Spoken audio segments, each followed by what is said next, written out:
Olá, meu nome é José Campanholi Neto. Bem-vindo ao nosso plantão de discussão e esclarecimento de dúvidas, no dia 23/2, componente curricular, suporte básico de vida de urgência e emergência. E vamos à pauta do nosso plantão de dúvidas. Então, hoje é o último plantão de dúvidas nosso. Nossa pauta de hoje, a gente vai falar sobre o cronograma da semana 4, das atividades avaliativas, fazer uma breve revisão de todas as questões, de todas as atividades avaliativas, atividade avaliativa 1, 2 e 3. Também falar sobre a atividade colaborativa. E o último tópico nosso é os critérios de aprovação, nota e frequência, como que ele é computado, como que você verifica e qual que é a sua nota, né? Se você está apto a prosseguir no curso. E a gente conversa, faz um bate-papo aí sobre alguns assuntos relacionados ao componente curricular e parte para o encerramento. Bom, nosso primeiro ponto da pauta é o cronograma da semana 4. Então, vamos dar uma olhada aqui no cronograma da semana 4, o que tem nele. Nós acessando o cronograma que na semana 4 é uma semana dedicada à finalização, fechamento de todas as notas das atividades avaliativas, da sua frequência. Então, nessa semana, vocês não tiveram nenhum componente para poder estudar e fazer alguma atividade avaliativa referente à semana 4. Que eu destaco aqui para vocês. Foi disponibilizada a pesquisa de satisfação, no qual 10% da presença e nota é computado pela entrega da pesquisa de satisfação.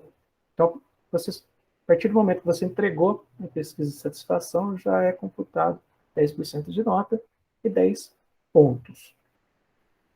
Essa pesquisa de satisfação, pessoal, vocês têm até o dia 28/2, até as 23 horas e 59 minutos. Então, tem até o último dia do mês para poder entregar. E também, nessa mesma semana, né, que está decorrendo agora, foi compartilhado com vocês a atividade colaborativa. A atividade colaborativa, ela é opcional. Você faz se ela quiser, você vai interagir com seus colegas nessa atividade colaborativa. Bom, feito isso, falando sobre a pauta, vamos falar sobre a atividade avaliativa propriamente dita. Antes de passar de ponto, alguém tem alguma dúvida com relação ao cronograma da semana 4? Qual é o objetivo da semana 4? Para que ela é dedicada? Se alguém tiver, pode ficar à vontade aí poder perguntar. Atividade avaliativa, pessoal, tranquilo. A média da turma aqui foi de 93,13%, uma média muito boa, acima de 9. Na atividade avaliativa 1, valendo 40 pontos, a média foi de 36,76, em torno de 92% de aproveitamento. Atividade avaliativa 2, valendo 25 pontos, o aproveitamento foi na média de 23,15. Uma média, o aproveitamento foi de 93%, o aproveitamento foi muito bom. Já na atividade avaliativa 3, 25 pontos também. O aproveitamento da turma foi melhor ainda, em torno de uma média de 23,84%, e o aproveitamento fica em 95%. Então, tá tudo foi bem tranquilo o aproveitamento do pessoal nessas atividades avaliativas. Bom, seguindo adiante, então, foi tranquilo, o aproveitamento da turma na média foi ótimo. E vamos falar aqui da atividade avaliativa 1, tá? Qual foram os pontos da atividade avaliativa 1? A média foi em torno dos 36 pontos, né? Valendo 40 pontos em torno de 36.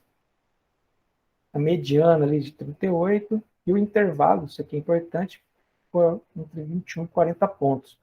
Então, ninguém aqui que entregou atividade avaliativa teve uma nota inferior a 50%. Todo mundo aproveitou muito bem essa atividade avaliativa 1, sendo que a maioria das notas está concentrada aqui acima de 36. Então, isso aqui é muito bom, onde concentrou a maioria das notas da turma. Então, foi bem tranquilo aqui essa atividade. E vamos ver aí as questões dessa atividade avaliativa 1, quais foram mais acertou mais, quais que erraram mais, enfim, vamos ver a estatística aqui da atividade avaliativa 1. Vamos lá. A primeira questão da atividade avaliativa, ela falava sobre os conceitos, né, os fundamentais de suporte básico de vida, e aí você tinha que assinalar verdadeiro ou falso. Tá? Então, uma questão de verdadeiro ou falso. E aí a primeira linha falava o seguinte, né? Suporte básico de vida depende da identificação de situações de risco e do conhecimento necessário para a aplicação dos procedimentos necessários à preservação da circulação sanguínea e oxigenação até a chegada da ajuda especializada. Verdadeiro. Então, 95% da turma acertou essa questão, essa alternativa como verdadeiro. Já na linha 2, falava o seguinte, dentre os grandes objetivos do suporte básico de vida, está o aumento das chances de vida de uma pessoa comparada à carga respiratória. 100% da turma acertou essa alternativa de verdadeiro. Já na linha 3, o suporte básico de vida, estudado na disciplina, depende da utilização de equipamentos complexos e específicos para a sua execução. Bom, a gente viu que não precisa de nada muito elaborado, né? nada complexo. Então é falso. E aí 97% também bem aproveitado, aceitou essa questão, essa opção. E seguindo aqui na linha 4, suporte básico de vida pode ser considerado como um primeiro socorro, por se tratar do atendimento imediato e provisório prestado a uma vítima em situação de acidente.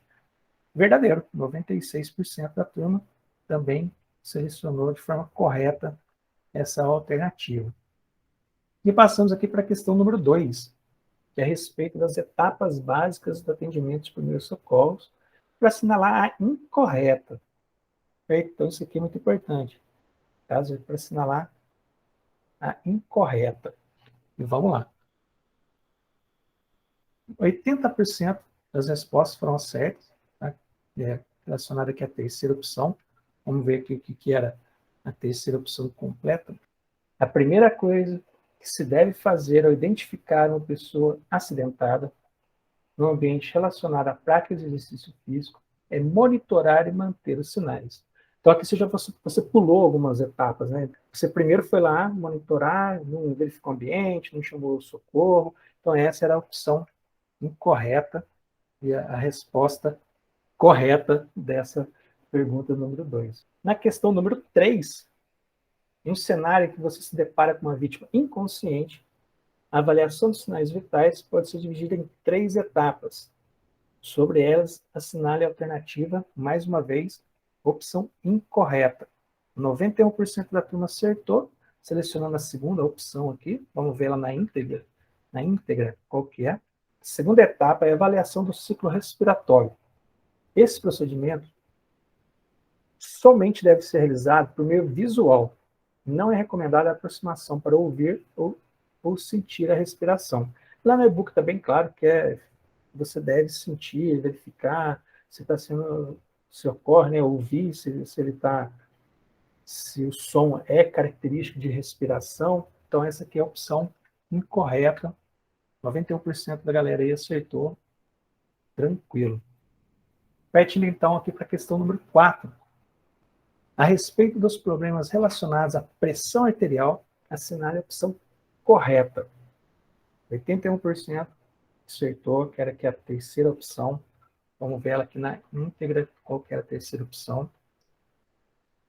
Ao se deparar com uma crise hipertensiva, o primeiro procedimento a ser adotado é chamar atendimento especializado, principalmente se houver identificação dos sintomas clássicos de agravamento da pressão arterial, como dor no peito e visão turva. Então, essa é a resposta correta da questão número 4.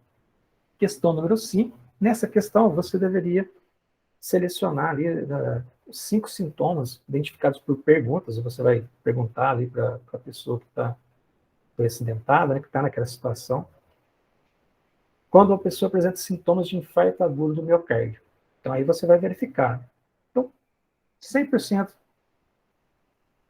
da turma selecionou dor no peito, perfeito. 100% tontura, E aqui 98,8% fraqueza, que é um sintoma. 97,5% náusea e enjoo. E vista turva 100%. Então, essas eram as 5 sintomas que você deveria selecionar nessa questão. Vamos adiante. A questão número 6. Veja a descrição a seguir e responda se a situação necessita de ressuscitação cardiopulmonar. Então, 98% do pessoal acertou. Vamos ver qual que era a situação aqui da questão 6. Vamos lá, ó. Então, aqui na questão 6, deixa eu dar um zoom aqui para ficar mais fácil. Vai aparecer para vocês. Deixa eu ver aqui se o tamanho ficou bom. Tá dando para enxergar aí, Felipe? Tá de boa? Só dá um joinha aí se tiver. Fechou, então, vamos lá. No seu ambiente de trabalho extra-hospitalar, você observa uma pessoa caminhando normalmente. Daí tá tranquilo, né? Mas ela perde o equilíbrio e cai. Então a pessoa permanece deitada no chão. Imediatamente, você percebe que ela está imóvel. Opa, já aconteceu alguma coisa ali. Caiu e ficou parado, está mexendo. Você afasta os objetos em torno, simultaneamente solicita ajuda especializada do SAMU ou dos bombeiros, dependendo do caso, e avalia o estado de consciência, tocando nos ombros, batendo, tudo bem, como você está? E realizando perguntas lógicas, né? Qual que é o seu nome? O que aconteceu? Tentando obter respostas. Mas não obtém respostas. Opa, então essa é a situação que você está encarando ali. Não há sinais de hemorragia e nem traumatismo. Então você observou ali, não tem sangue no chão, não está vazando, não está extrapolando sangue. Aparentemente também não tem nenhum sinal de traumatismo. E aí você realiza manobra de extensão do pescoço, abertura das vias aéreas. Você aproxima o seu ouvido próximo à boca e do nariz, observando se há movimento na caixa torácica, e também ouvindo se tem o som de respiração. Você não vê nenhuma movimentação, não percebe ruídos característicos de respiração, nem sente saída de ar das vias aéreas. Caramba, então tá característica aqui já de uma parada respiratória, né? Imediatamente, você pressiona os dedos indicador e médio sobre a artéria radial para contar o pulso. A atenção tua ali é contar o pulso, né? Anotar a frequência cardíaca e observar o ritmo, para ver qual está esse ritmo. Mas aí, no fazer isso, você não consegue identificar e nem sentir nada naquela região. Pô, então ali você já, caramba, não está batendo, não está tendo pulso. E aí, agora? Aí você aplica pressão na falange distal dos dedos indicadores, direito e esquerdo, e a região permanece branca. Então aqui, pessoal, se você falar apertar, ele fica branca, mas logo ele volta e fica vermelho. Ou seja, isso aqui significa que está tendo circulação de sangue ali naquela região. Pô, então aqui está acontecendo alguma coisa. A pessoa está sem circulação, é uma característica. E aí vem a pergunta: necessita de ressuscitação cardiopulmonar? É só responder sim ou não. 98% do pessoal respondeu sim, ou seja, precisa de uma ressuscitação cardiopulmonar. Então, a maioria aqui, 98%, acertou a questão. Bem tranquila, né? Então, aqui, pessoal, o passo a passo que está descrito nessa questão aqui é o passo a passo que você tem que fazer no caso, para poder identificar uma parada cardiorrespiratória e vai precisar de uma ressuscitação cardiopulmonar? Beleza, você conseguiu identificar, tem uma parada respiratória, também não sentiu pulso, ou seja, tem uma parada cardíaca, não está tendo também retorno venoso, você pressionou ali a porção distal da falange e mesmo assim ficou branco, né? Não teve retorno. Alguém levantou a mão? Felipe? Pode falar, Felipe. Professor, a dúvida é a seguinte, talvez não tenha ficado claro ainda para mim, nos outros plantões, sobre a seguinte dúvida em relação ao RCP. Porque na verdade, existe uma dicotomia, que algumas pessoas dizem que não tem necessidade de fazer as ventilações, e outras pessoas falam que tem a necessidade de fazer as ventilações para, né, conseguir fazer a troca gasosa e tudo mais. E aí eu gostaria de saber do senhor se de fato, que todo ano eu costumo fazer, né, renovar o meu curso de primeiros socorros, e tem curso que fala que não precisa, tem curso que fala que precisa, e qual é o consenso mesmo, professor? Perfeito. A diretriz fala o seguinte, Felipe. Imagina a seguinte situação. Vamos colocar situações que fica mais fácil da gente conversar. você vai lá em um ente querido seu, está nessa situação que a gente acabou de conversar aqui agora. Então, sua esposa, seu filho, seu pai, seu tio, enfim, uma pessoa ali que é do seu convívio, uma pessoa muito querida, você luta pela vida dela com unhas e dentes, vamos falar assim, né? Neste caso, você pode fazer as ventilações. Porque você vai lá, vai fazer, no caso, vamos falar assim, respiração boca a boca, se você não tiver ali a pocket mask, né, que é aquela máscara de bolso. Perfeito. Então você vai arriscar a sua vida entrando em contato, vamos falar assim, vou acabar trocando secreção ali, né? Não tem como não acontecer isso. Agora vamos imaginar o seguinte, você está lá nesse ambiente extra-hospitalar que a gente acabou de falar, pode ser lá no seu estúdio de personal, na clínica de reabilitação que você trabalha, ou até mesmo andando pela rua, uma pessoa vai lá e acontece esse mesmo quadro que a gente acabou de falar, você foi lá e identificou uma parada cardiorrespiratória e necessita de ressuscitação cardiopulmonar. Se você não tiver um mecanismo de proteção, se você não tiver a máscara de bolso ali, não é considerado que você faça as ventilações. Perfeito? Então, você tem que assim, a prioridade é você proteger a sua vida. Você não sabe o que essa pessoa tem, tá? Suponhamos que essa pessoa tem uma doença infecto-contagiosa, e aí você vai lá e faz a respiração, você salva a vida dela, mas você compromete o resto de toda a sua vida. Tá? Então, isso não pode acontecer. Então, a resposta é impressionante como a gente usa essa palavra. A resposta é depende. É impressionante. Quando a pessoa me responde desse jeito, depende, eu fico... Dentro da área de saúde depende, né? Tudo depende. Tudo depende. Tudo depende. Agora, uma outra situação. Eu não sei se é o seu caso. Você é um socorrista, você trabalha, você é um profissional do socorro.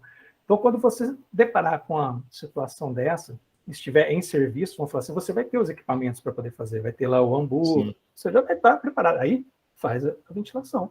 Tem que fazer a ventilação. É aconselhável fazer ventilação. E outra coisa, você vai estar em dois, geralmente. Então, um vai fazer a ventilação, o outro vai fazer a massagem.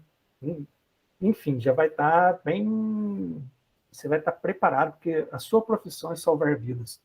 Diferente do caso da minha. A minha não é, eu não trabalho como socorrista. Mas se uma pessoa eventualmente tiver esse quadro que a gente está falando, eu sei como agir para que aquela pessoa tenha uma sobrevida. Então, com relação à ventilação, é isso. Se você tem ali um mecanismo, suponhamos seu ambiente de trabalho extra-hospitalar mesmo, você já tem lá uma máscara de bolso para poder... se eventualmente um dia acontecer, eu tenho aqui...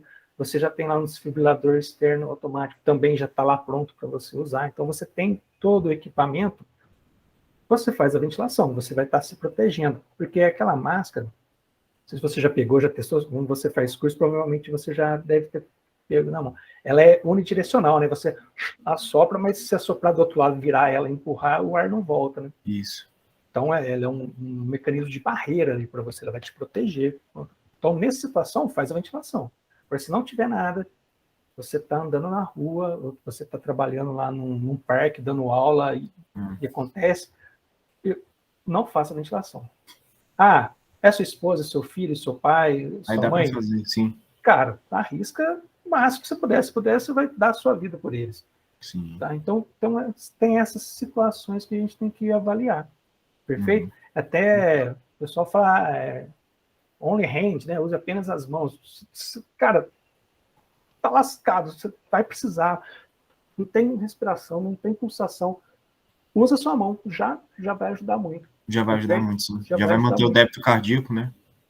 Perfeito. Já vai manter o débito cardíaco e outro. Aquele volume residual dos pulmões ainda tem alguma coisa de oxigênio que vai ser levado adiante, então usa a mão. Você não pode falar assim, não vou fazer a ventilação, mas também não vou fazer a massagem aí, isso nunca, tá? Aí não dá. Aí não dá. Perfeito? Tranquilo. Tranquilo, Felipe? Respondido? Tranquilo. Respondido, professor. Valeu. Perfeito. Então, para a próxima questão. Então, essa aqui, questão 6, tranquilo, galera mandou muito bem, 98% que acertou. E na questão número 7, com relação à ressuscitação cardiopulmonar, assinale a opção incorreta. Mais uma vez, sempre está aparecendo a palavra incorreta aqui, né? Então, tem que tomar cuidado, ler. A galera fez muito bem isso, porque 97,5% acertou essa questão. A primeira opção. Vamos ler ela aqui na íntegra para ver qual é que é a primeira opção.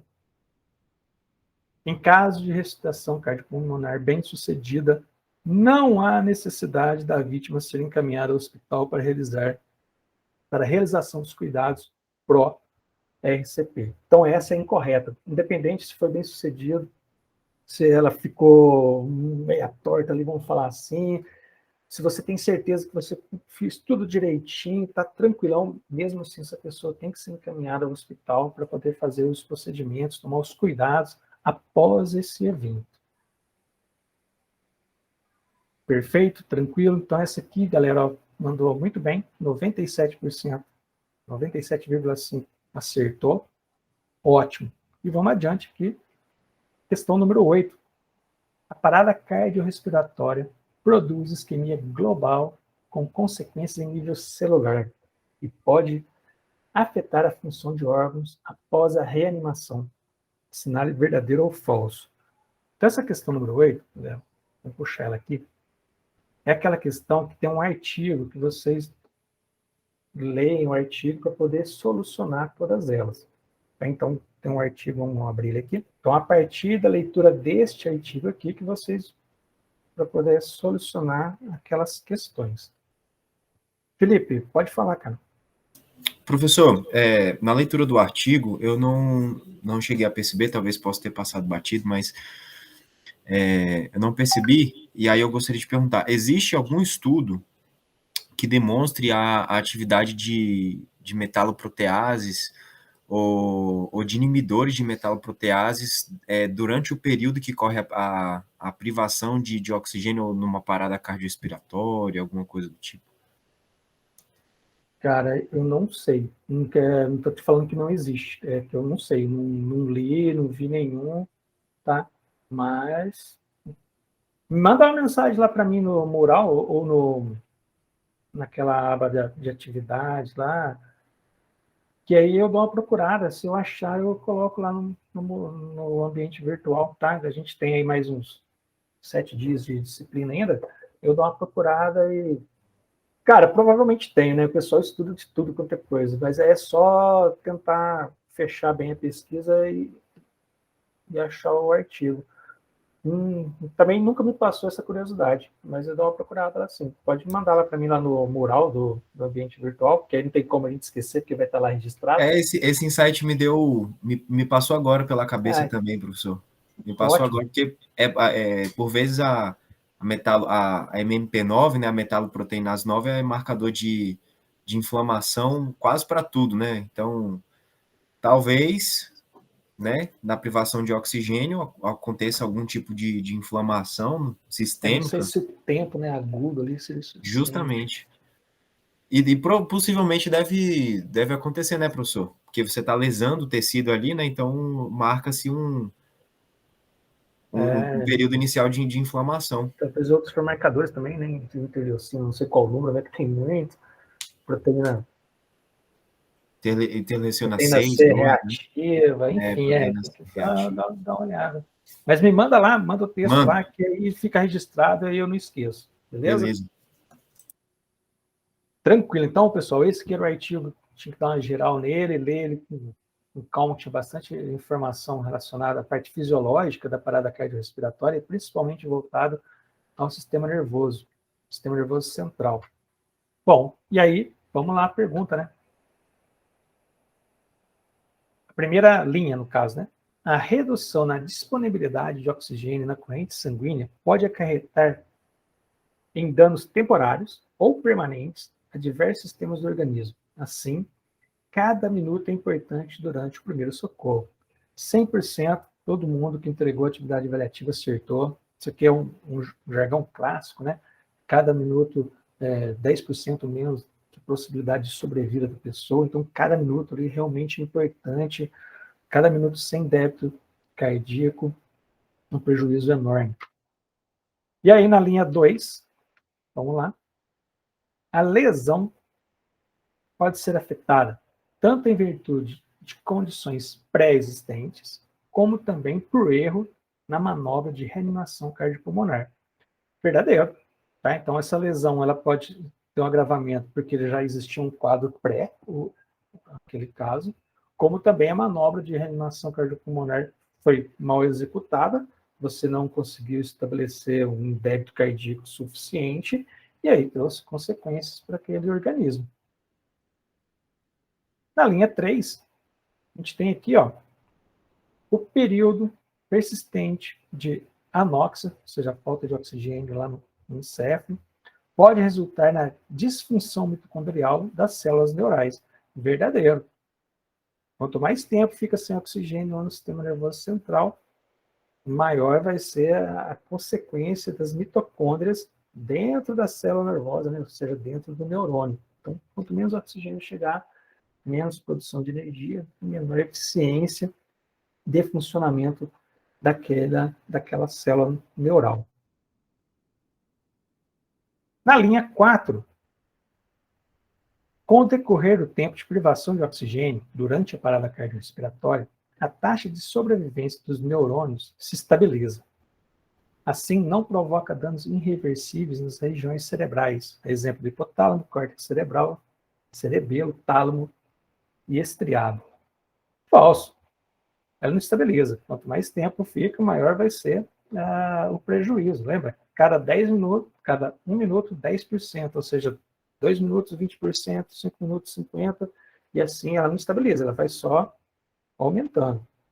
94% aproximadamente mandou bem falso. Na linha 5, em consequência da parada cardiorrespiratória, pode ser observada a perda axonal, núcleos apoptóticos, proliferação microglial difusa, astrocitose fibrilar e palidez de mielina. Perfeito, isso aqui está bem claro lá no artigo. As consequências da privação de oxigênio durante a parada cardiorrespiratória. 92% mandou bem, acertou, verdadeira. E vamos à linha 6. A parada cardiorrespiratória pode causar acentuada pressão intracraniana devido à formação de edema cerebral pela perda de potencial transmembrana. Perfeito, verdadeiro. 86% do pessoal acertou essa questão. Isso também está claro lá no artigo, né? Uma das consequências da parada cardiorrespiratória. E na linha 7, a redução ou ausência de oxigênio afeta de forma uniforme as diferentes áreas do cérebro. Falso. 77% do pessoal que acertou. Teve um número grande aqui, 22% que colocou como verdadeiro, né? A redução do oxigênio afeta de forma uniforme. Então vamos lá no artigo. Apesar de todas as áreas cerebrais apresentarem vulnerabilidade à ausência de perfusão sanguínea, esses estudos demonstram que, neste contexto, algumas áreas são mais sensíveis que outras e sofrem esse tipo de alteração. Então, existem áreas no cérebro, no encéfalo, que ela é mais sensível. Tá? Então, não é uniforme. Na linha 1, já na questão 9 agora, com relação à ressuscitação cardiopulmonar, assinale verdadeiro ou falso. 85% do pessoal acertou a primeira linha. As compressões torácicas durante a RCP têm como objetivo manter o débito cardíaco.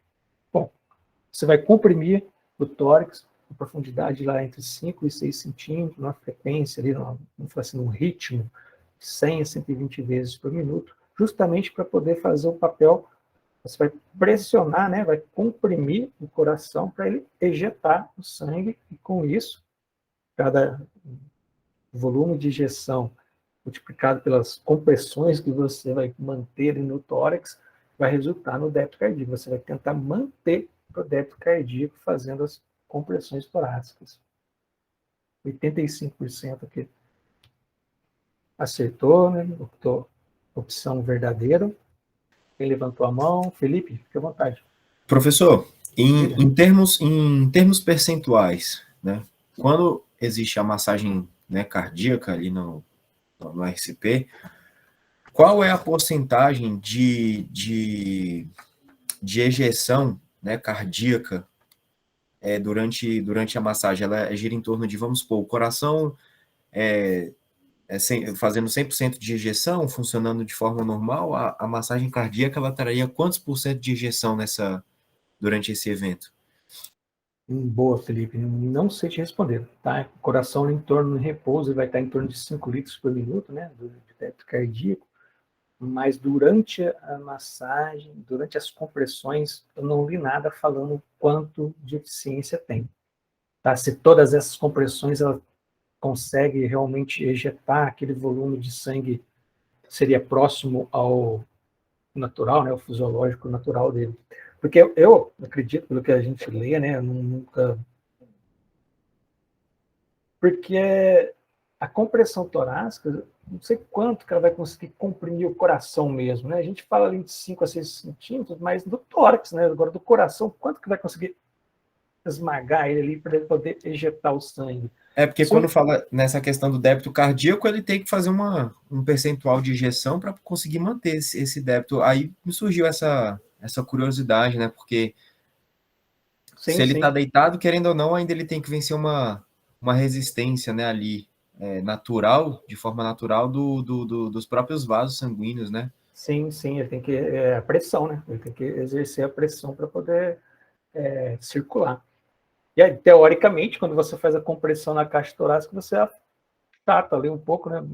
O ventrículo esquerdo, principalmente, ele ejeta uma quantidade de sangue. Então, suponhamos que ele, em repouso, o indivíduo normal vai estar em 70 ml. Será que realmente ele ejeta 70? Ou será que é mais de 70? E por ter esse número também de 100 a 120 compressões por minuto, eu acredito que seja pouca essa ejeção, porque você tem que, teoricamente, o indivíduo em repouso tem uma frequência cardíaca em torno de 70, 80, né? Vamos colocar ali até 60, que é tranquilo. E aí você vai ter que quase dobrar ela, fazer 100, 120 para poder conseguir manter um débito cardíaco que seja sustentável à vida. Então, eu acredito que o volume de injeção, tá? Isso aqui eu não li nenhum artigo, nem informação científica não, tá, Felipe? Pela teoria aqui, juntando os fatos, eu acredito que o volume de ejeção ele seja reduzido. No entanto, a frequência, né, o ritmo que você coloca de 100 a 120, ela compensa pela frequência cardíaca, né, teoricamente, na frequência cardíaca artificial, e aí sim compensa o débito cardíaco, né, que é a quantidade de sangue ejetada durante um minuto. Então, essa resposta eu vou ficar te devendo, Felipe. Eu não tenho nenhum artigo científico que me faça, ó, se fizer bem feito, fica em torno de 80%. Entendi. Sim. Teoricamente, ele vai ficar bem próximo, porque o indivíduo vai permanecer, vai conseguir sobreviver, né? Então, se fizer bem feito, se não for um evento ali só uma parada cardiorrespiratória, se não for nenhum infarto, alguma coisa que às vezes vem acompanhado também, né?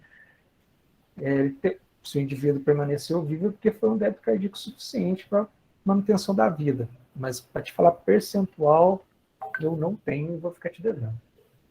Tranquilo, professor, sem Se achar problema. alguma coisa aí também, manda lá para a gente no mural lá, que a gente vai trocando informações. Tranquilo. Valeu, Perfeito? professor. Oh, que isso. Bom, então, na questão número 9, que é com relação à ressuscitação ainda, na linha 2, vamos lá, ó. Mesmo com a disponibilidade de um desfibrilador externo automático, você tem o equipamento. O uso desse equipamento é dispensável, você não precisa usar. Falso, 84% acertou essa questão. Lembra que lá que uma das primeiras coisas quando você faz, o indivíduo passou lá mal, você identificou com uma parada cardiorrespiratória, é tentar ter acesso ao DEA o mais rápido possível, pedir para alguém buscar para você, né? E fazer o contato com o socorro especializado, bombeiro, SAMU. Então, se tiver o DEA, assim que ele chegar, você já coloca ele em uso, já manda, já tenta utilizar ele. Ele não é... Se tiver, manda bala e usa. Olá, Manuel, boa noite, pode ficar à vontade. Opa, boa noite, professor, tudo bem? Professor, o senhor colocou aí do DEA, né? Será que depois o senhor consegue deixar lá no mural alguma coisa, alguns contatos que o senhor tenha de equipamentos? Eu acho que eu cheguei a comentar até na aula, como eu estou, na verdade, reestruturando, né, o estúdio, e vai ficar pronto só daqui provavelmente a 6 meses, mais ou menos. Eu quero poder ter a condição de estar vendo algo assim para ter lá, né? Perfeito. Acho que eu tenho em algum lugar essa lista Tá. e eu procuro e qualquer coisa também eu peço para o Evandro dar uma ajuda com isso aí, que ele provavelmente ele vai ter informações mais recentes, mais Ok. Obrigado, trabalha com professor. isso, né? Mas é tranquilo, eu procuro saber aqui e coloco lá no mural. Felipe, fica à vontade. Professor, qual que é a sua opinião sobre os compressores cardíacos automáticos? O senhor já chegou a dar uma olhadinha nisso? Nesses compressores? Não cheguei, Felipe. Você tem alguma coisa em relação a isso? Professor, Então, eu já vi, são máquinas que têm um suporte, né, mecânico, e que essa máquina ela vai fazer a compressão. Ao invés de você fazer a compressão com sua mão, é a máquina que vai fazer essa compressão. se me lembro, então, é tipo, você me corrige se eu estiver errado, tipo uma prensa que coloca o tórax no meio e ela meio que fecha, é isso? Isso, ela fica fazendo isso aqui, ó. Ela Zoom, faz, zoom, né? zoom. Ah, mas eu já vi, já li alguma coisa sobre, mas eu não tenho nada, tipo, de concreto para poder te falar, não, é eficiente, não é? Teoricamente, ele, pelo menos a profundidade e a velocidade, né, o E a ritmo, frequência, justamente. porque é automático, né, você... Uma coisa muito comum que eu estava dando até uma olhada, professor, na UTI de Covid, e aí Uhum. no boom, né, do Covid, aí a galera parando, né, por causa da Covid, e uma coisa muito frequente acontecendo assim, às vezes tava parando um paciente, depois, daqui a pouco o outro começava a parar, e aquela loucura dentro da UTI, e o médico, às vezes, pela aquela adrenalina, acabava fraturando o externo ali do paciente na compressão. É uma coisa que é muito comum acontecer, né? Não é uma coisa assim que, nossa, fraturou, né? Então, É comum acontecer, às vezes descola a cartilagem, né, costela da cartilagem, e aí aquela história, todos os lugares, todas as diretrizes que a gente lê, né, diretriz também é um consenso, né, junta lá um tanto de artigo, pessoal, isso aqui, até então é o melhor que tem que ser feito, né, que é mais fácil você tratar da fratura depois, do do que descolamento, isso. do que o cara morrer por parada cardiorrespiratória. Então, realmente, e outro ponto, depende.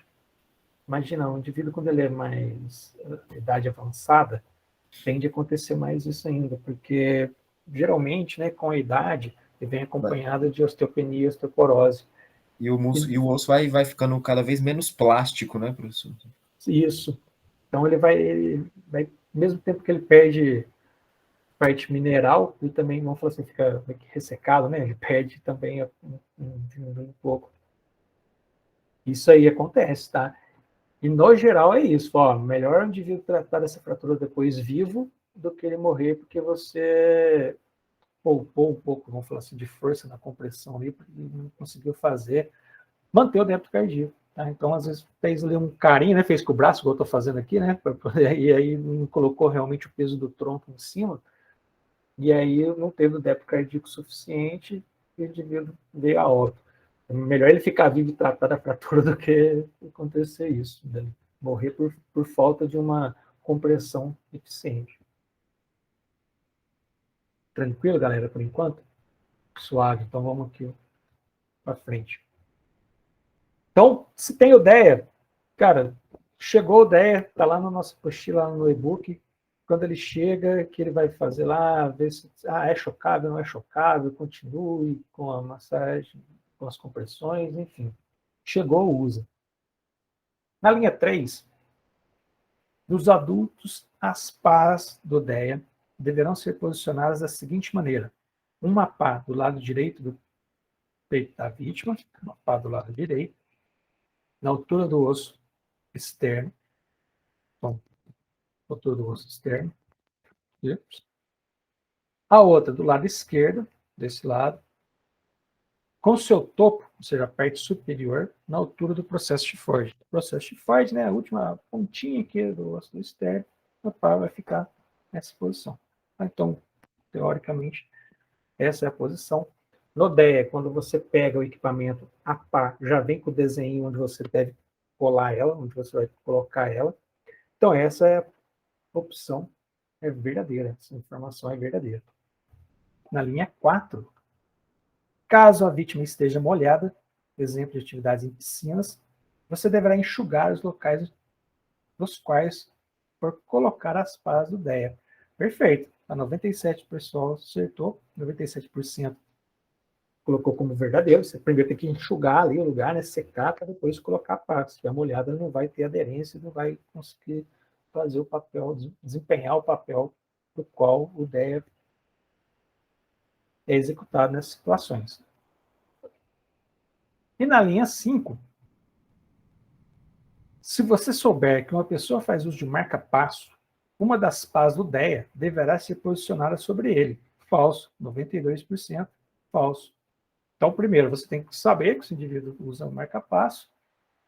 Então, isso aqui, geralmente, se você é uma pessoa que está ali ela frequenta sua clínica, seu estúdio, sua academia, se lá na anamnese você identificou que ela usa marca-passo, e eventualmente no futuro ali ocorra um evento de parada cardiorrespiratória, você tem ideia, a pá, ela não deve ficar sobre o marca-passo. Geralmente o marca-passo fica em cima, próximo da clavícula. Tá? Então a pá fica totalmente diferente, né? Mas se você souber, então deverá posicionar sobre ele. Isso aqui é falso, tá? 92% aqui acertou, tranquilo. Vamos à frente. Linha 6. O ideal é que a profundidade da compressão durante a RCP seja de 5 a 6 centímetros. Perfeito, 97,5% verdadeiro, ótimo. Já na linha 7, durante a RCP, a frequência de compressão deve ser em 100 a 120 por minuto. 100%, mandou bem aqui, pessoal.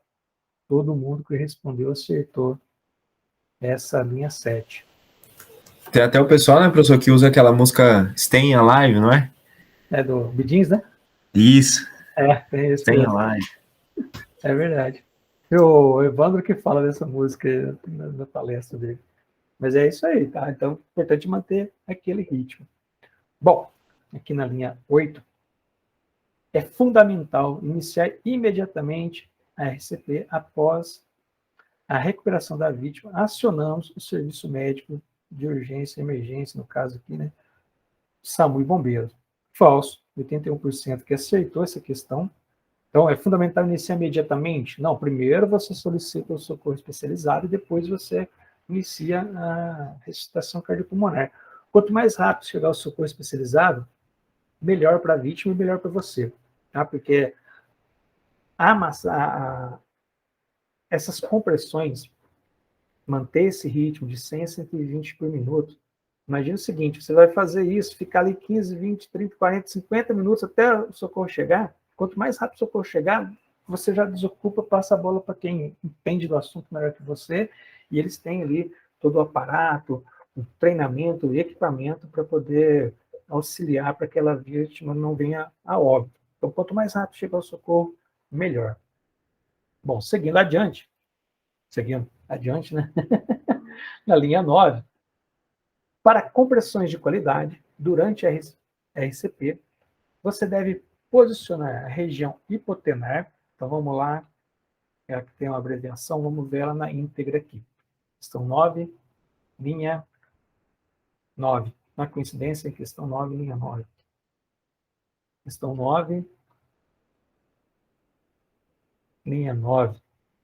Para compressões de qualidade durante a RCP, você deve posicionar a região hipotenar e tenar, que no caso os leigos chamam de calcanhar da mão, preferencialmente a sua mão dominante, sobre metade inferior do externo, aproximadamente 2 dedos acima do processo tifoide.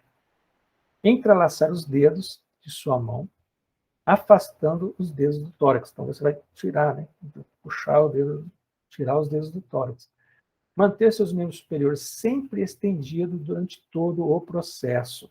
Então essa é a questão que a gente tem aqui.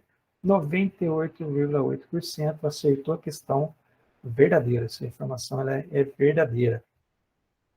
E aí a gente vai partir para a V2. Alguém aí tem algum comentário com relação à V1? Ficou algum ponto que queira falar? Está tranquilo? Suave, então, vamos adiante. A V2, ela teve aqui, cadê a minha canetinha? A média, valendo 25 pontos, ficou em torno de 23, ótimo. Mediana, 24, né? tranquilo. O importante, o intervalo entre 14 e 25. Também, na AV2, ninguém teve a nota inferior a 50%. Todo mundo acima ali, de 14 para cima. E a concentração das notas, ficaram aqui acima de 23. Muito bom, pessoal. Mandou bem na AV2 também. Então, vamos adiante aqui. Questão número 1 da atividade avaliativa 2. Sobre o acidente vascular encefálico, assinale a opção incorreta. 100% acertou. Tranquilo. Mas vamos ver qual é que era essa AV2 aqui. Opção incorreta. Vamos lá. O importante procedimento no caso suspeito de AVC é aguardar cerca de 15 minutos antes de chamar atendimento especializado para confirmação do quadro. Identificou AVC, já tem que chamar socorro especializado, tá? Já tem que tentar já solucionar, vai ficar esperando 15 minutos para ver se melhora, para poder, então tranquilo, 100% que acertou. Opção incorreta. Questão número 2. A respeito das emergências clínicas relacionadas ao exercício físico, assinale a alternativa verdadeiras ou falsas. Vamos adiante. Linha 1. Síncope e convulsão tem como fator gerador a hipofusão cerebral. Bom, isso aqui está claro também na apostila. A síncope, tranquilo, está relacionado ali a hipoperfusão cerebral. No entanto, a convulsão já está relacionada aos fatores neurológicos.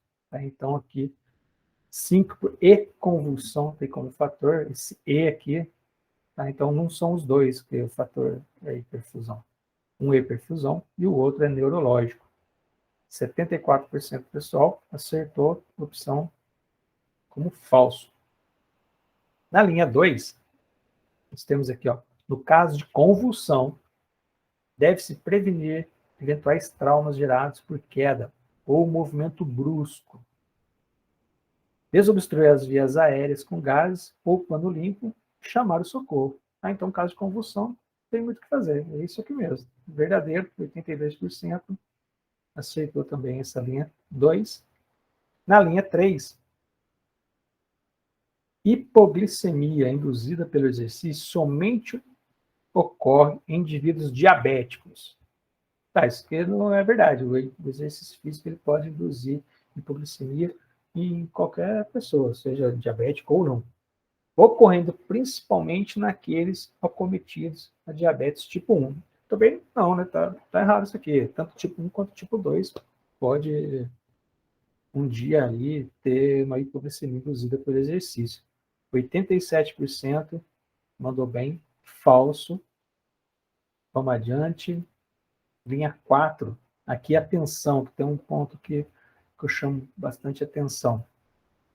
Tanto verdadeiro quanto falso foi considerado como correto nessa linha 4, na questão número 2. Então vamos lá, por que disso? Após crise de hipoglicemia e adequado atendimento, quando a glicemia retornar a 100 mg por decilitro, é possível continuar a sessão de treinamento. Verdadeiro, tá? Então, se chegar a 100, você pode continuar tranquilo. No entanto, surgiu o seguinte questionamento. Não me lembro quem foi o aluno que fez, mas ela colocou da seguinte forma. Olha, professor, você está falando aí que quando chegar a 100, eu posso continuar a sessão.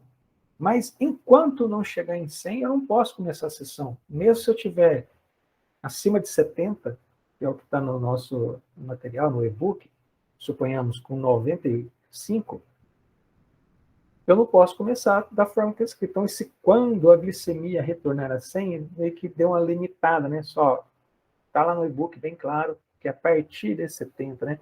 Entre 70 e 100 ele coloca no e-book. Então, quando a glicemia retornar a 100, ele deu um duplo sentido de interpretação nessa questão. Então, quem respondeu é o verdadeiro. E quem respondeu o falso também, pensando nesse sentido, fala, não, ó, com 90 eu já posso, aqui está falando que é só a partir de 100. Então, todo mundo teve essa pontuação. Todo mundo, tanto quem colocou como verdadeiro, como quem colocou como falso. Perfeito? Vamos à linha 5.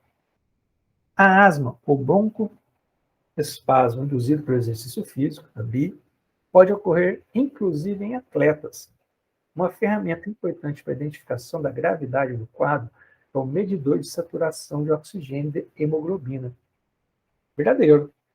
Tá? Então, qualquer pessoa pode um dia ter um quadro de broncoespasmo induzido por exercício, e o equipamento para poder medir a gravidade, se ela é moderada, se ela é grave, é o oxímetro, né? O medidor de saturação de oxigênio na hemoglobina. 95% aproximadamente respondeu como verdadeiro, correto.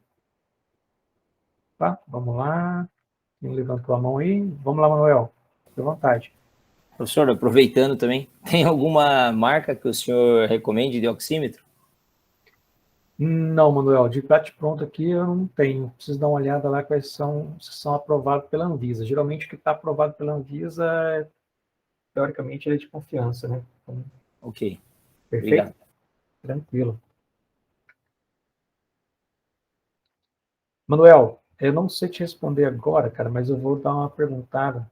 Eu conheço uma pessoa que trabalha em UTI, que aí, geralmente eles têm preferência por uma marca que eu não sei qual é agora, não lembro de cabeça, mas se o pessoal que trabalha em UTI tem preferência por uma marca, ou o marketing deles é muito bom, ou algum evento já aconteceu com equipamentos de outra marca que eles preferiram utilizar essa. Mas eu dou uma perguntada e te mando Tranquilo. a mensagem lá depois, perfeito? Obrigado, professor. Deixa eu até anotar aqui, para não esquecer isso. Como eu falei, não tem pressa, só daqui uns 6 meses mesmo, então Tranquilo, estou organizando tudo. ótimo, isso que é bom, já fazer com tempo para poder planejar bem. Linha 6, em cenário de BI, sempre que identificado um quadro grave ou muito grave, tá? Então, bem claro que grave ou muito grave, com saturação de oxigênio na hemoglobina abaixo de 95%, deve ser acionado o atendimento especializado. Verdadeiro, 87% aqui mandou bem, está bem claro isso lá, bem explicado lá no e-book nosso, né? Que quadro grave ou muito grave chama o atendimento especializado. Questão número 3, questão tranquila, bem fácil, 100%, mandou bem aqui, acertou. Então, aqui era de preencher a lacuna, né? A palavra aqui tinha que preencher a lacuna. Ocorre quando uma artéria está bloqueada e o sangue não é perfundido para uma área do cérebro. Então, o AVC isquêmico, perfeito? Então, quando está bloqueada, o sangue não consegue fluir. Próxima, a número 4. No AVC hemorrágico, ocorre, aí você tem que preencher aqui com a palavra, né? De um vaso prejudicando a chegada de oxigênio, nutrientes e na remoção de dióxido de carbono, etc. Então, a ruptura, né? Então, no hemorrágico, ocorre a ruptura, o sangue extravasa para fora dos vasos, ali dentro do encéfalo, e aí tem pela ruptura, o sangue não consegue fluir para outras regiões ali que seria irrigada por aquele vaso. Aqui 98% também mandou muito bem, tranquilo. Vamos à questão 5, aqui também um ponto de atenção. Então vamos lá ver qual que é essa questão 5 na íntegra aqui, ó. Selecione a opção correta. Então essa opção correta, se não me engano, foi no penúltimo ou no último plantão de dúvidas, não me lembro o nome do aluno agora, a gente conversou bastante sobre ela, e aí a gente optou por fazer uma alteração. Então vamos lá, ó. Pacientes em quadro leve e moderado de BI devem interromper imediatamente a prática de exercícios físicos. E não é aconselhável retornar nos próximos 20, 30 minutos. Então, aqui o que o aluno levantou, e a gente discutiu, conversou sobre isso, a conclusão que a gente chegou foi o seguinte, ele deixa bem limitado o tempo, entre 20 e 30 minutos. Com 15, talvez ele poderia fazer exercício, mas de 20 a 30 não. Então, aqui ele deixou, está correto, não está correto, isso não é aconselhado, então deu um duplo sentido ali na interpretação. E a última, para controlar a glicemia secundária ao exercício físico, recomenda-se seguir a regra do 15-15. Então essa aqui é a opção correta, mas também que 88,5% selecionou a opção que até então estava considerada a única como correta, mas para aqueles 5 aqui, 6,4%, e selecionou a primeira opção, pensando nesse limitador que deixou aqui, ó, não é aconselhável nos próximos 20, 30 minutos, deixando que talvez com 15 ele poderia, também foi considerado como correto. Perfeito? Então onde a maioria respondeu que a última opção está correta, e também a primeira opção, que onde 5 pessoas responderam, também foi considerado como correto. Tranquilo? Aqui bem de boa. E agora, a gente passa, nessa atividade avaliativa 2, uma sessão que vai falar sobre convulsão. Quais são as etapas que eu devo de procedimentos em caso de convulsão. Então, lá na página 56 da apostila, do nosso e-book, ele traz esse conjunto de procedimentos a serem adotados em caso de convulsão. Então, são 4 procedimentos, nesta ordem. Coloque a vítima em decúbito dorsal, mantenha a vítima confortável, estabilize a cabeça da vítima e não tente conter o seu corpo até que a crise passe. Mantenha a vítima confortável até que ela recupere totalmente a consciência. Então, esse é o conjunto de procedimentos e a ordem. Então, vamos lá. Vamos lá. Na 6, falava o seguinte, ó, coloque a vítima em decúbito dorsal. Qual que é a ordem desse procedimento? É o primeiro, o último, o terceiro? Qual é que é? Bom, é o primeiro. Então, 90% aproximadamente acertou a ordem ali de colocar a vítima em decúbito dorsal. A próxima, que é a questão número 7, vamos lá. Estabilize a cabeça da vítima e não tente conter o seu corpo até que a crise passe. Então, este é o terceiro procedimento a ser executado naquela sequência do e-book. 68% da turma respondeu corretamente essa questão número 7. E a questão número 8, vamos lá ver qual é que é. Mantenha a vítima confortável. Esse é o segundo procedimento naquele quadro com o resumo dos procedimentos. Então, 65% da turma também acertou, mandou bem aqui. E na número 9, vamos lá ver qual que era a 9, mantenha a vítima confortável até que recupere totalmente a consciência.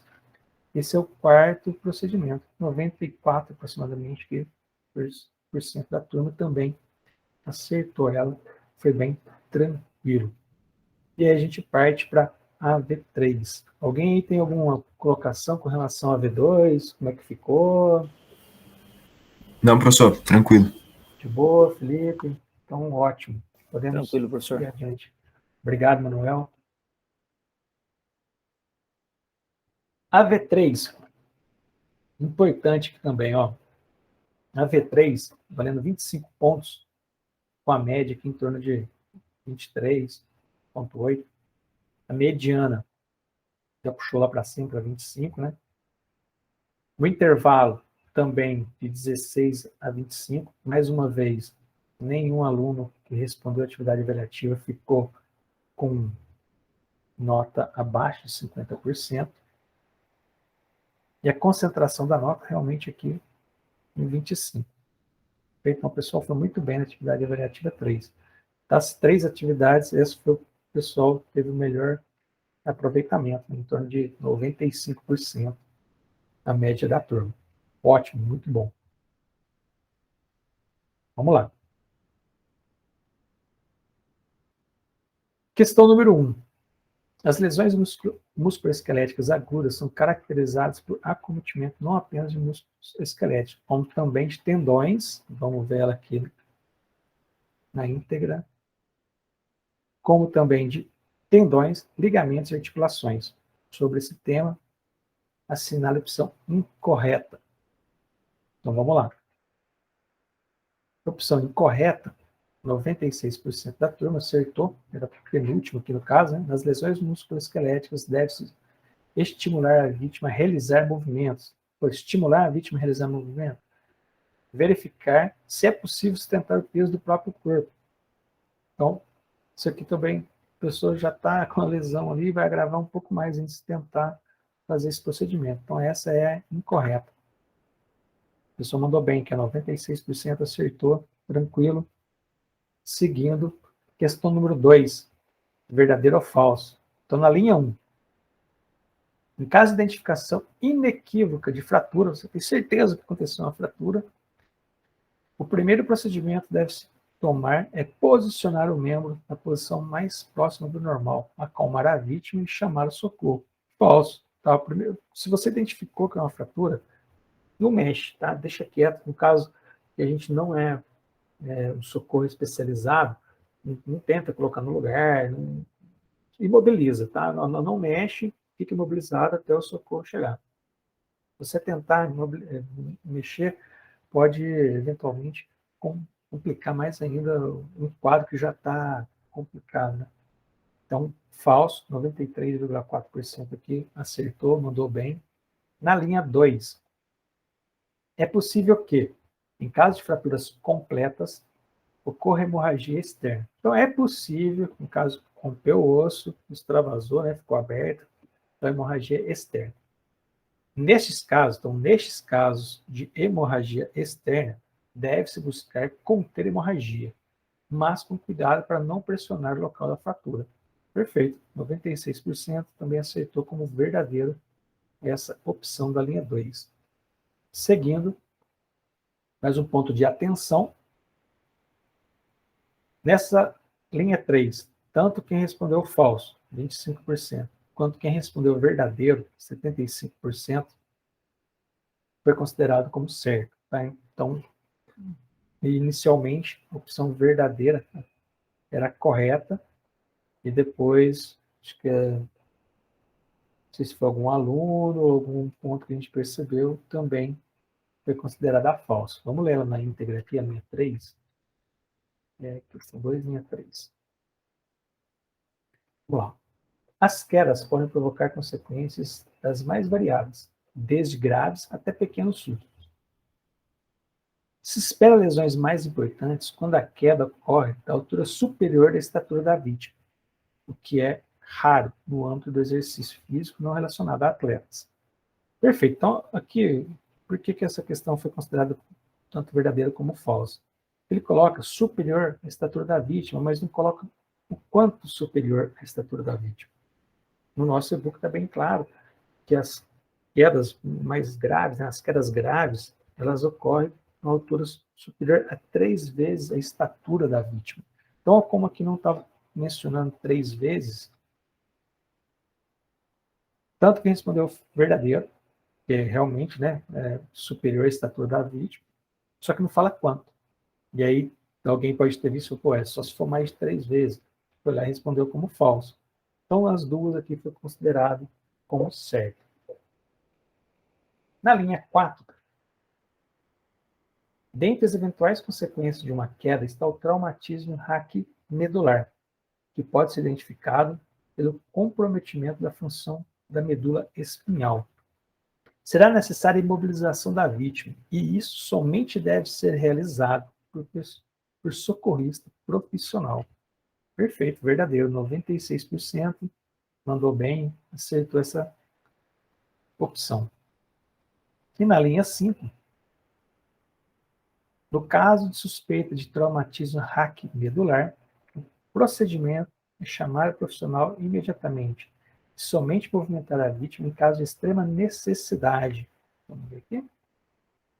Extrema necessidade, podendo realizar a contenção de hemorragias e compressas frias em caso de suspeita de fratura de algum membro. Perfeito. Então, verdadeiro, 95% aproximadamente acertou essa alternativa, essa opção. E vamos para a questão número 3. Nessa questão, classifica as lesões musculares em 3 níveis: leve, grau 1, moderada, grau 2 e grave, grau 3. Então, na primeira linha, ocorre em toda a seção transversa do músculo.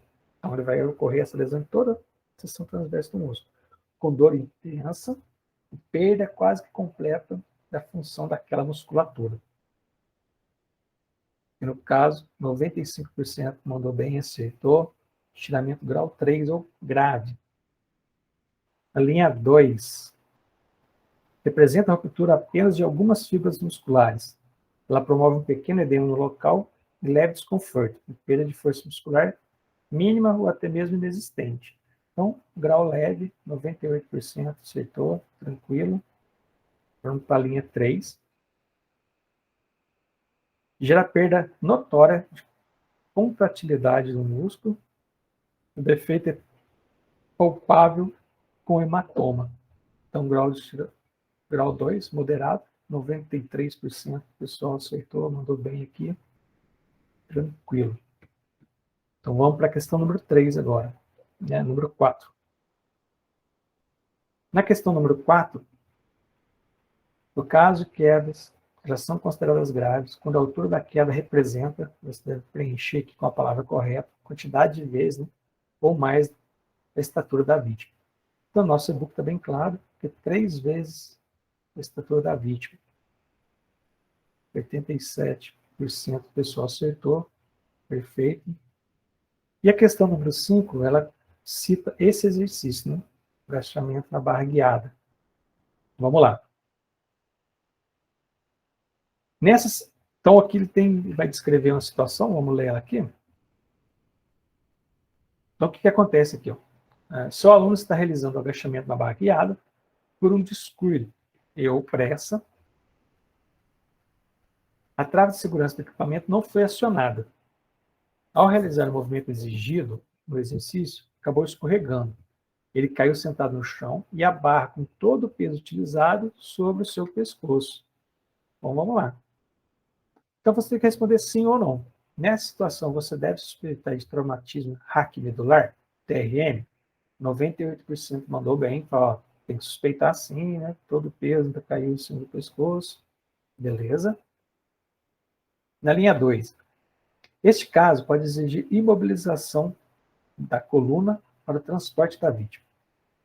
Entretanto, apenas socorristas com devido treinamento podem realizar este tipo de atendimento.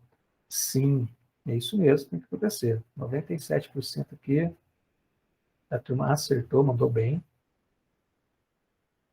Na linha 3, você deve acalmar seu aluno e pedir para ele evitar movimentar-se, principalmente a cabeça.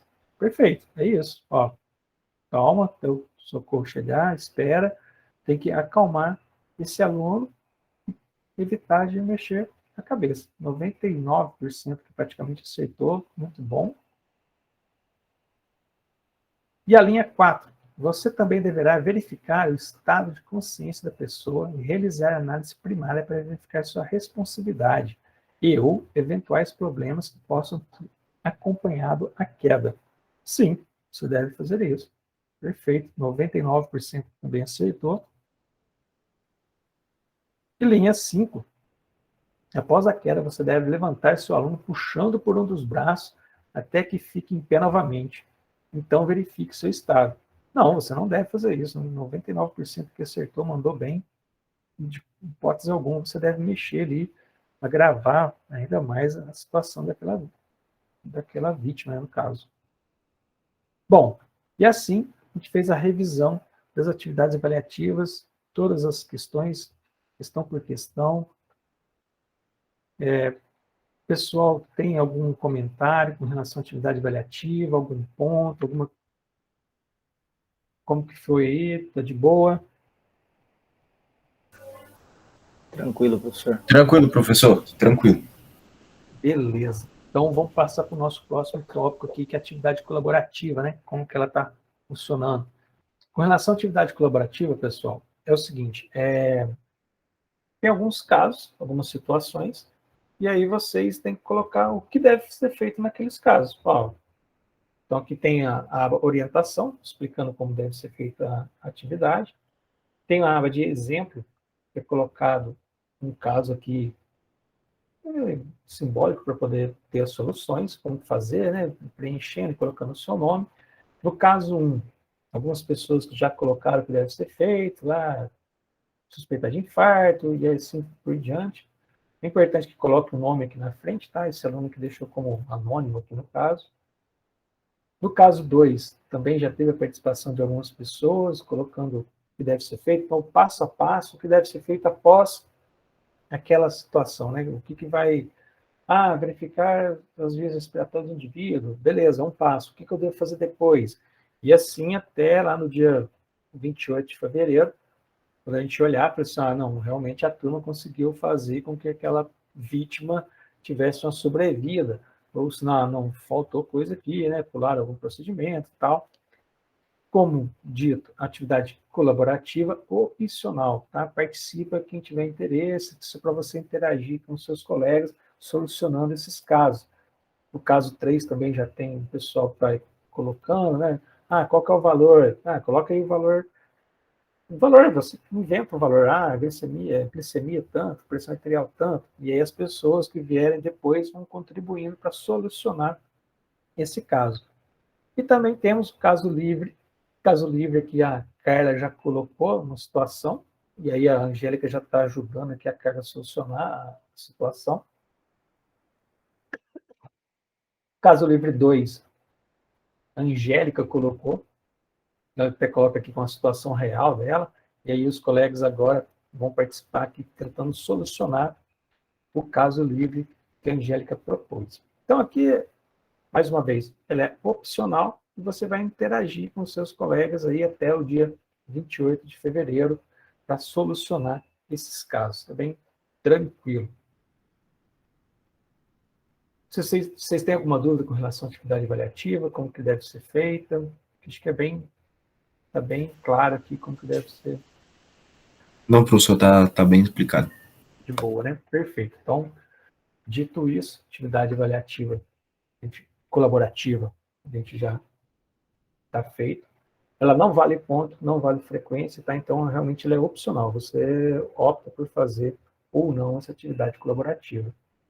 E aí, partimos aqui, então, para os critérios de aprovação, nota e frequência. Então, pessoal, como eu comentei no início desse plantão de dúvidas, essa semana 4 ela é dedicada ao encerramento do componente curricular. Então, são levantadas as notas, a gente verifica quais alunos necessitam de recuperação, conforme a gente passou agora a pontuação de todas as atividades avaliativas, 1, 2 e 3, a gente percebeu ali que a turma está muito bem, média acima de 90%, então, teoricamente, ninguém vai ficar de recuperação. E aí a gente vai fechando esse componente, e lá no dia 1º de março a gente já lança a nota de vocês no sistema, e aí passa para a coordenação acadêmica. No entanto, nos critérios de aprovação, é importante o seguinte ponto: critério de frequência. Então, nesse ponto do vídeo, quem está assistindo o vídeo agora, é muito importante para aquelas pessoas que deixaram de entregar alguma atividade avaliativa. Tá? Então, essa informação é muito importante para você que está assistindo o vídeo e deixou de entregar alguma atividade avaliativa. Por quê?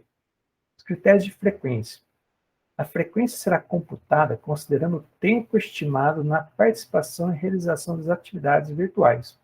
Tá? Então, a gente teve AV1, AV2, AV3, e também vai ter a pesquisa de satisfação, que é considerado na sua frequência. Então, vamos lá, peso de cada atividade na frequência. AV1, AV2 e AV3 corresponde a 30% da sua frequência.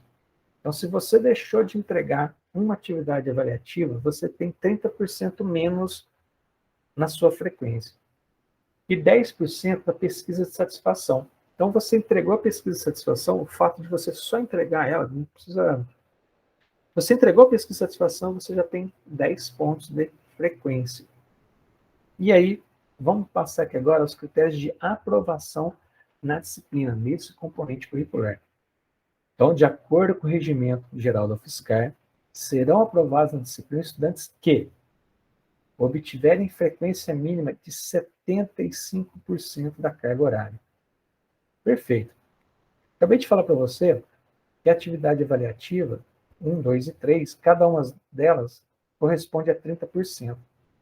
Se você deixou de entregar uma atividade avaliativa, a gente vai encerrar o componente curricular lá no dia 28 de fevereiro, e você não entregou uma atividade avaliativa e fez todo o resto, fez 2 atividades avaliativas mais a pesquisa de satisfação, somando tudo isso, dá 70%. Então, mesmo assim, você não atingiu 75% da carga horária. Você vai ser reprovado por falta, ou seja, você vai ser reprovado por frequência. Então, você que não entregou atividade avaliativa ainda, você tem até o dia 28 de fevereiro para regularizar isso, senão você vai reprovar por frequência. Bom, dito isso sobre a frequência, o aproveitamento, para ser aprovado, o aluno ele tem que obter aproveitamento de 70% no processo formal de avaliação por meio de atividades avaliativas.